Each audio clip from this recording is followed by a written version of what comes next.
Film dimulai dengan menampilkan suatu tempat di Belgia, di mana seorang mantan marinir berusia 51 tahun yang kini berprofesi sebagai eksekutor untuk DIA atau Defense Intelligence Agency ditugaskan menghabisi seorang ilmuwan yang merupakan teroris dan kini sedang berada di dalam kereta. Dibantu oleh rekannya, seorang agen muda yang juga di dalam kereta, sang eksekutor bersiap-siap melepaskan tembakan. Namun tentunya itu tidak mudah karena di dalam kereta juga ada warga sipil dan bahkan seorang gadis kecil tak berdosa. Ya, apa yang sebenarnya terjadi? Selamat datang dan selamat berjumpa kembali bersama saya Teguh Gusto. Bagaimanapun kabar dan dimanapun kalian berada, selalu mendoakan yang baik-baik untuk siapapun, karena doa yang baik pastinya akan mendatangkan kebaikan pula. Tidak hanya kepada orang lain, tapi juga kepada kita yang mendoakan. Demi kebaikan bersama, saya akan menceritakan tentang sebuah film, yang mana kali ini berjudul Gemini Man adalah sebuah film aksi fiksi ilmiah yang rilis pada tahun 2019. Disutradarai oleh Ang Lee, serta dibintangi oleh para aktor yang pastinya kita semua sudah kenal dan bahkan mungkin telah menjadi idola. Baik, tidak usah berlama-lama, segera siapkan kopinya dan mari kita lanjutkan cerita. Setelah peristiwa tersebut, terlihat tokoh utama kita yang bernama Henry dan rekannya Marino sedang membersihkan segala yang diperlukan, terutama barang bukti. Marino mengaku dirinya benar-benar takjub dengan tembakan Henry dan tanpa ragu dia berani mengatakan bahwa itu adalah tembakan terbaik di dunia. Marino bahkan telah merekam momen kejadian tersebut di dalam kereta di mana peluru mengenai leher, bukan kepala target. Namun Henry mengaku tidak begitu tertarik dan meminta Marino segera menghapus video tersebut.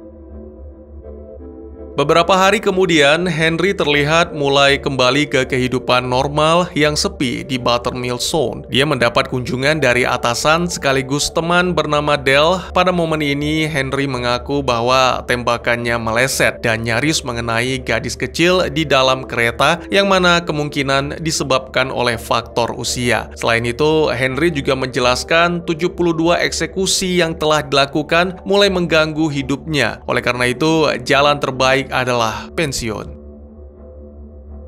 Keesokan harinya, Henry bertemu dengan staf penyewaan kapal, seorang wanita bernama Denny. Henry berbasa-basi seperlunya untuk perkenalan, di mana terungkap bahwa pria itu sangat membenci lebah karena alergi terhadap sengatannya. Tak lama kemudian, dengan menggunakan perahu bot, tokoh utama kita menemui seorang rekan lama sesama marinir bernama Jack, yang mana menunjukkan foto pria yang disebut-sebut sebagai teroris bernama Valerie, dan secara mengejutkan mengungkapkan bahwa sebenarnya Valerie adalah seorang ilmuwan biologi dari Rusia. Ini sekaligus mengkonfirmasi bahwa data-data yang diketahui oleh Henry telah dimanipulasi.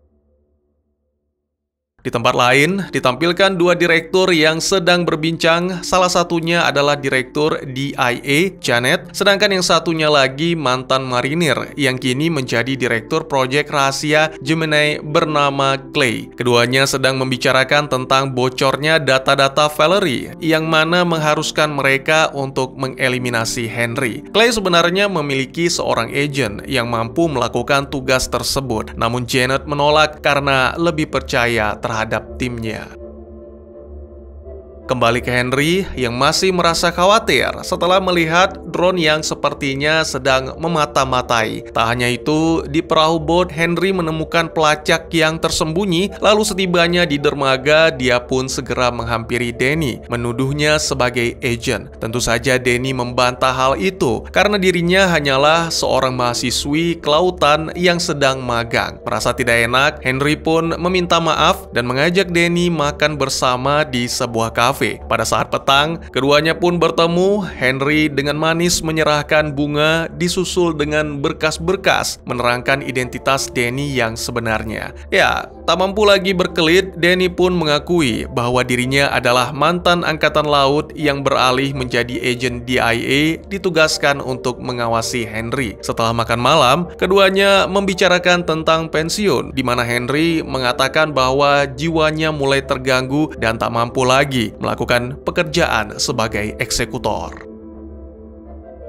Di waktu yang bersamaan, ternyata Jack juga curiga bahwa dirinya dan Henry sejak tadi telah dimata-matai. Segera Jack mempersenjatai diri, namun kalah dalam jumlah membuatnya tewas dihabisi. Kembali ke Henry, malam itu alarm keamanan membuatnya terjaga. Dia segera menghubungi beberapa rekan dan hanya Marino yang merespon, namun sangat disayangkan. Sepertinya peringatan dari Henry terlambat dan kini Henry harus menghadapi para penyusup seorang diri.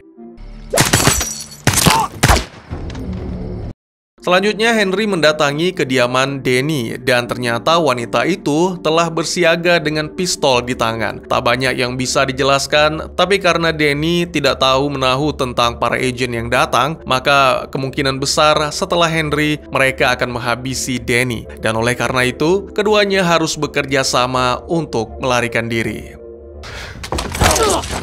Hey,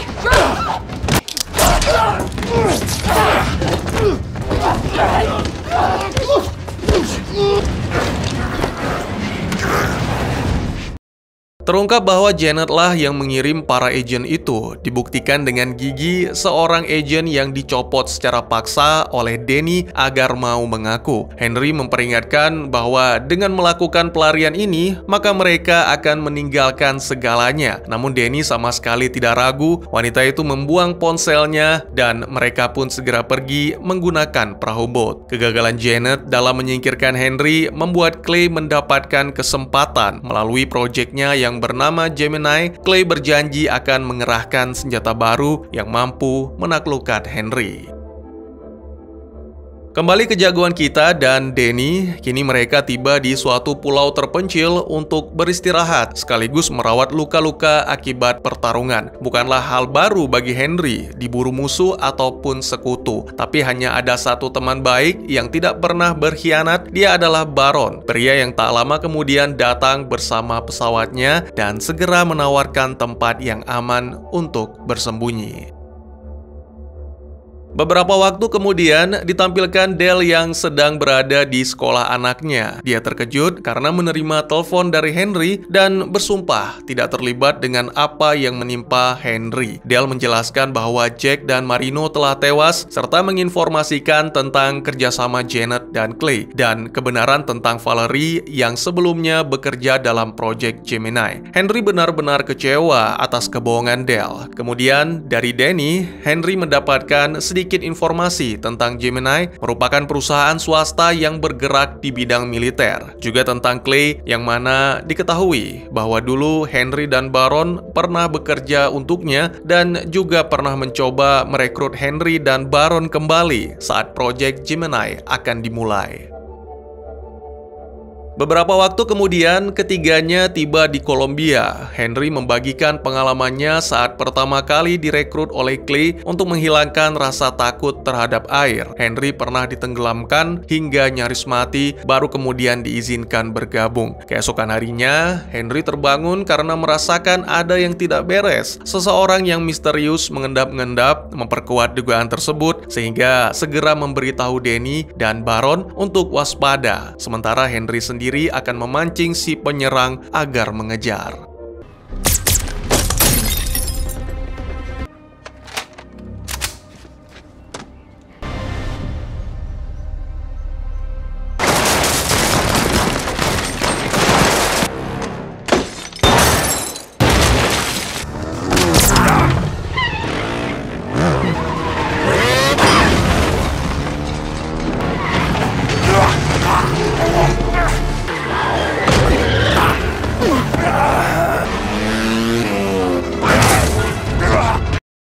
Sebuah aksi kejar-kejaran dan baku tembak yang sangat menegangkan dan hanya dapat dihentikan oleh kedatangan polisi setempat. Sementara si penyerang melarikan diri, Henry segera diamankan oleh polisi. Untungnya, tak lama kemudian Danny dan Baron datang untuk menjamin sehingga Henry pun dibebaskan. Kini tujuan Henry adalah Budapest, Hungaria, untuk menemui informan Jack bernama Yuri. Tentu saja sebagai teman baik, lagi-lagi Baron membantu. Beberapa waktu kemudian kemudian, saat ketiganya berada di jet pribadi yang dipinjam dari teman Baron, Danny membicarakan tentang si penyerang, lalu bertanya apakah mungkin Henry memiliki anak karena si penyerang memiliki wajah yang sangat mirip dengan Henry. Namun Henry membantah dan bahkan terlihat sangat yakin bahwa tidak pernah menjalin hubungan serius selama hidupnya. Sementara itu di rumahnya, Clay terbangun karena mendengar sesuatu. Ternyata si penyerang muncul di sana dan sedang merawat luka. Diketahui bahwa Clay memanggil si penyerang dengan nama Junior. Junior melaporkan kegagalannya dan merasa aneh dengan Henry yang seolah bisa membaca setiap gerakan. Clay tidak menjelaskan apapun tentang Henry, tapi menganggap apa yang Junior rasakan hanyalah rasa takut yang mana itu perlu disingkirkan. Keesokan harinya, saat Junior sedang mengamati pelatihan tim Gemini, Clay datang menginformasikan bahwa Henry sedang berada di Budapest dan segera memerintahkan Junior untuk menghabisinya di sana. Kembali ke tim jagoan kita, Danny menemui seorang dokter, memberikan beberapa sampel milik Junior dan Henry untuk diuji DNA-nya. Sangat mengejutkan, beberapa waktu kemudian saat tim berkumpul kembali, Danny menjelaskan bahwa DNA keduanya identik, jadi bisa dibilang bahwa Junior adalah klon dari Henry. Selanjutnya, Henry melanjutkan rencana awal, yaitu mengadakan pertemuan dengan Yuri untuk mendapatkan informasi. Yuri menjelaskan bahwa Clay merekrut Valerie agar mau mengkhianati Rusia dengan mendanai seluruh penelitian cloning. Di saat-saat terakhir, Valerie mengaku sudah tidak nyaman dan berniat untuk kembali ke Rusia. Oleh karena itu, Clay meminta bantuan DIA untuk mengeksekusi ilmuwan itu dan Henry lah yang dikirim sebagai eksekutor. Hal lain yang diketahui adalah Clay berhasil mengkloning Henry beberapa tahun yang lalu dan membesarkannya seperti anak sendiri, sekaligus melatihnya untuk menjadi pembunuh atau asasin yang sempurna. Tidak berhenti sampai di situ, karena Clay berniat memproduksi lebih banyak cloning untuk menciptakan pasukan. Oleh karena itu, mereka harus bekerja sama untuk menghentikannya. Danny menyarankan agar Henry menemui Junior untuk menjelaskan sebelum semuanya menjadi lebih buruk. Dan siapa tahu, mungkin setelah Junior mendengar penjelasan, pemuda itu bisa menjadi senjata yang kuat untuk melawan Clay. Beberapa hari kemudian, ditampilkan Janet yang sedang menikmati secangkir kopi, tiba-tiba didatangi oleh seorang kurir yang ternyata membawa pesan dari Henry. Ya, Henry mengancam akan menghabisi Janet jika berani mencoba mengirimkan agen. Selain itu, Henry mengatakan bahwa Danny tidak terlibat sehingga ingin memulangkannya ke DIA. Tapi Janet hanya boleh mengirim agen yang hendak menghabisi Henry di Kolombia, yang mana tidak lain dan tidak bukan adalah Junior. Saat malam, Henry dan Danny tiba di lokasi yang telah dijanjikan di sebuah kastil. Dan sementara Danny masuk, Henry menunggu di mobil untuk mempersiapkan segalanya. Setibanya di dalam, Danny bertemu dengan Junior dan benar-benar terkejut melihat kemiripan di antara Junior dan Henry. Tidak hanya wajah, tapi juga hal-hal lain seperti ketelitian dan kedisiplinan. Setelah memastikan Danny tidak disadap, Junior menghubungi Henry untuk menginformasikan lokasi serta mengancam akan membunuh Danny jika Henry tidak segera datang. Dalam perjalanan, Junior memaksa Danny untuk menyetir dan hal ini dimanfaatkan Danny untuk mengajukan beberapa pertanyaan demi mengorek informasi. Tak lama kemudian, tibalah mereka di lokasi di salah satu katakomba atau ruangan bawah tanah, di mana Junior menyiapkan beberapa perangkap dan tak lupa melengkapi diri dengan alat-alat yang dibutuhkan. Sedangkan Danny dibungkam karena sedari tadi terus berusaha untuk menyadarkan Junior. Sesaat kemudian, terdengar suara ledakan yang menandakan Henry telah terkena jebakan. Junior pun segera mendatangi. Namun di sana ternyata Henry telah menanti untuk melancarkan serangan yang tak mampu diantisipasi. Setelah berusaha menyadarkan bahkan bertarung mati-matian, tetap saja Junior tidak berubah pikiran dan berfokus pada misi yang dijalankan. Untungnya Danny berhasil menghentikan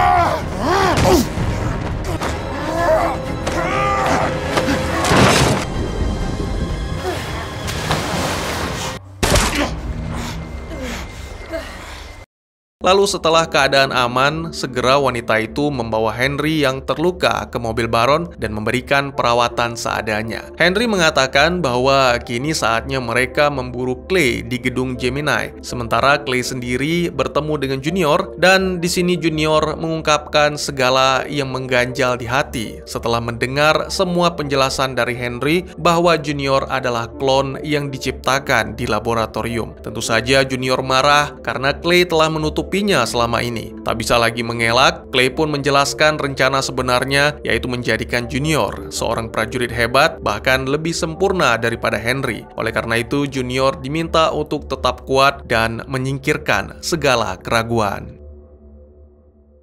Kembali ke Henry dan kelompoknya yang beberapa jam kemudian tiba di US, tepatnya di suatu bandara. Ketika sedang mencoba mencari kendaraan, tiba-tiba saja sebuah peluru suntikan mengenai Henry yang ternyata ditembakkan oleh Junior. Dan ternyata suntikan tersebut adalah racun lebah. Seketika Henry tumbang karena sulit bernafas. Sampai akhirnya Junior memberikan obat penawarnya, mengatakan bahwa dirinya ingin memastikan semirip apa dia dengan Henry. Selain itu, Junior juga mengungkap pelacak yang selama ini disembunyikan pada lengan Henry. Benda itu sengaja ditanam oleh Clay beberapa tahun yang lalu untuk mengetahui lokasi Henry. Ya, kini Junior memastikan diri bergabung dengan Henry untuk melawan Clay.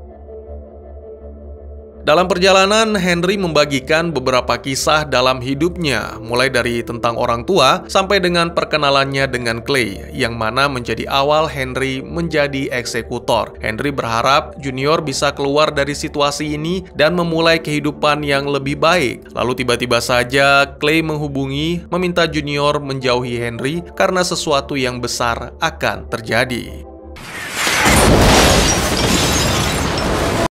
Sangat disayangkan, Baron tewas dalam serangan tersebut, sedangkan Henry dan Danny memulai perlawanan terhadap pasukan Gemini, yang mana membuat Danny tertembak dan Henry pun terpaksa menyeretnya.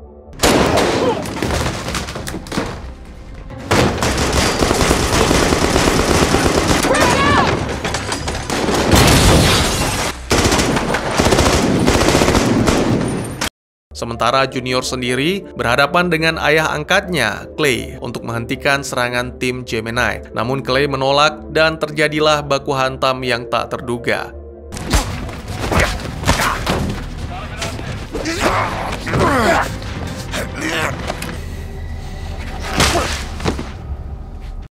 Kembali ke Henry dan Danny yang masih melakukan perlawanan. Meskipun terluka parah, tapi tak ada sedikit pun niat untuk menyerah. Di saat terakhir, beberapa anggota tim Gemini tewas tertembak. Ternyata bantuan datang dari Junior. Bersamaan dengan itu, Clay terbangun dan menyadari agen terkuatnya masih bertahan. Segera dia memerintahkan sang agen untuk menyerang. Meskipun seorang diri, agen itu benar-benar membuat Henry dan rekan-rekan sangat kesulitan, bahkan nyaris kalah.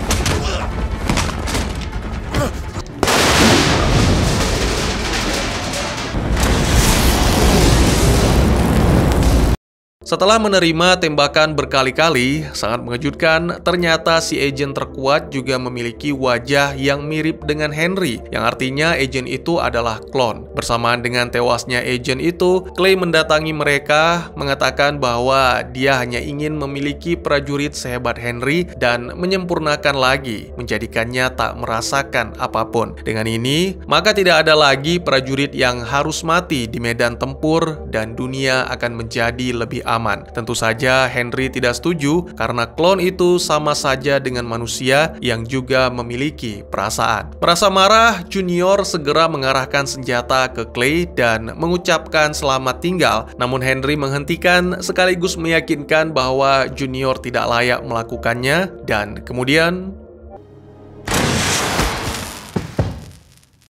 Beberapa hari telah berlalu, ditampilkan Henry yang bertemu dengan Dell. Dari percakapan mereka, diketahui bahwa Gemini dan laboratoriumnya telah ditutup, serta dipastikan tidak ada lagi klon yang tersisa. Sedangkan Dell akan diminta pertanggungjawaban oleh pemerintah, tapi dia berjanji akan menyeret atasannya, Janet, karena seperti yang kita tahu, wanita itu telah bekerja sama dengan Clay. Setelah Henry mendapatkan ucapan selamat atas pensiunnya, film pun ditutup dengan menampilkan beberapa bulan kemudian di sebuah kampus, Henry bertemu kembali dengan Danny dan juga Junior. Karena Dell telah menjamin keamanan, maka kini Junior mendapatkan dokumen-dokumen identitas baru, dan ketiganya pun terlihat bahagia membahas tentang Nia Junior melanjutkan sekolah ke jenjang yang lebih tinggi.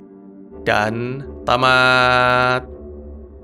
Ya, yang menarik perhatian dalam film ini adalah aspek teknologinya, menampilkan Will Smith muda yang mana karakter tersebut diciptakan sepenuhnya secara digital. Ada sesuatu yang sangat mendasar yang akan kita temukan di awal, seperti film-film aksi agen rahasia kebanyakan, yaitu pensiun dan perebutan teknologi yang ujung-ujungnya pemerintah ikut turun tangan dalam merencanakan kematian Henry sang jagoan. Asal-usul Henry yang lebih muda juga sebenarnya mudah ditebak, apalagi ini bukan film time travel. Namun sedikit dari pertanyaan-pertanyaan Danny membuat kita penasaran dan rasa yakin akan asal-usul Junior pun berubah menjadi keraguan.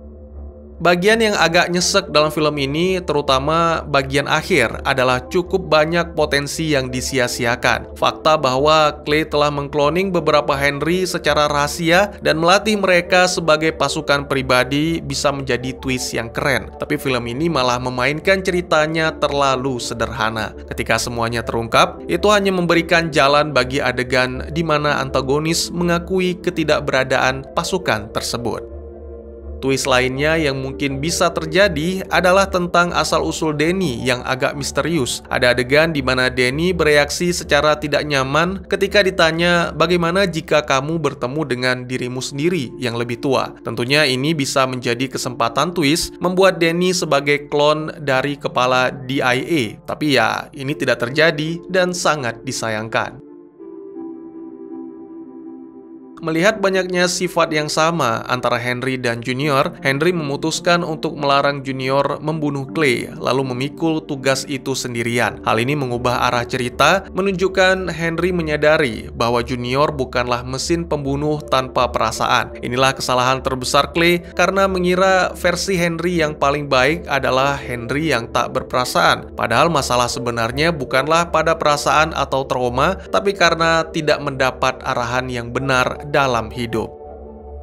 Clay salah paham tentang alasan Henry menjadi eksekutor. Henry dulu tidak mengetahui bahwa sebenarnya masih banyak hal yang lebih baik di dunia ini daripada menjadi eksekutor, dan dia malah menghabiskan hidup di dalam kegelapan tersebut. Seharusnya jika menginginkan Junior menjadi eksekutor yang lebih hebat, Clay tidak mempertemukannya dengan Henry. Karena ya, seperti saya jelaskan tadi, Henry menjadi seperti sosok ayah yang melihat Junior sebagai suatu kesempatan untuk menghindari kesalahan yang sama di masa lalunya. Henry mulai membuka diri terhadap kehidupan dan menemukan keluarga baru bersama dengan Junior dan juga Danny. Ini menjadi poin menarik dari endingnya. Sampai saat ini belum ada, tapi melihat ending saya pikir sangat berpotensi untuk dilanjutkan. Alasan pertama, kita mengetahui bahwa pemerintah rela melakukan apapun untuk menciptakan senjata, termasuk mengklon assassin terbaik mereka. Dan tidak ada yang tahu apakah Gemini benar-benar ditutup atau masih beroperasi secara diam-diam. Yang kedua, melihat sepak terjang Clay dalam urusan klon, dan dalam suatu adegan dia juga sempat mengatakan bahwa seharusnya dia mengklon dirinya sendiri. Ini bukannya tidak mungkin, sudah dilakukan, sehingga kemungkinan yang ditembak oleh Henry di akhir cerita adalah klonnya Clay. Atau yang ketiga, seperti yang saya jelaskan sebelumnya, prajurit yang dikatakan Clay benar-benar ada bukan klon yang mirip dengan Henry, tapi mengambil DNA prajurit-prajurit terbaik lain dengan kekuatan yang lebih ditingkatkan dan dibuat tak berperasaan. Atau apakah Gemini Man tidak perlu sequel? Cukup dengan happy ending saja? Bagaimana menurut kalian? Kurang lebih demikian, terima kasih buat yang sudah menyaksikan. Silahkan memberikan komentar, bertanya, ataupun merequest kira-kira film apa yang menarik untuk dibahas. Bisa lewat kolom komentar, atau buat yang malu-malu bisa via DM ke Instagram saya di @tekugusto. Insya Allah pasti akan dibaca. Mari kita jadikan kolom komentar sebagai sarana penambah wawasan dan menciptakan jalinan persaudaraan, bukan malah menjadikannya sebagai tempat pembulian sehingga menciptakan permusuhan. Jangan lupa untuk dukung terus channel ini dengan cara share, like, dan subscribe, karena dukungan dari kalian sangat berharga bagi saya demi perkembangan channel ini. Saya Gusto, sampai jumpa di video selanjutnya. Tetap semangat, tetap bersyukur setiap hari. Dadah!